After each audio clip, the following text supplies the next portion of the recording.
Di Treskrimsus Polda Aceh kembali berhasil memberantas tambang ilegal berupa galian C di Kabupaten Aceh Besar. Pengungkapan tersebut dilakukan berdasarkan informasi dari masyarakat terkait dengan adanya kegiatan penambangan yang diduga tidak memiliki izin dan juga sangat meresahkan karena berpotensi merusak lingkungan.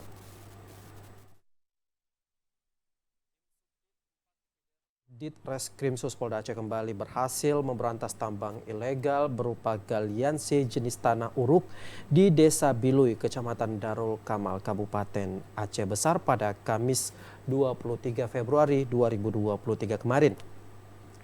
Ditreskrimsus Polda Aceh Kombes Pol Winardi mengatakan pengungkapan tersebut dilakukan berdasarkan informasi masyarakat terkait dengan adanya kegiatan penambangan yang diduga tidak memiliki izin dan juga sangat meresahkan dikarenakan berpotensi merusak lingkungan.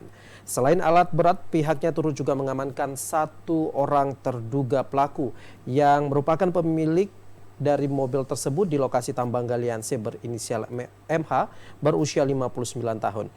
Saat ini seorang terduga pelaku tersebut dan juga barang bukti berupa 1 unit alat berat jenis ekskavator merek Hitachi diamankan di Polda Aceh untuk dilakukan pemeriksaan lebih lanjut.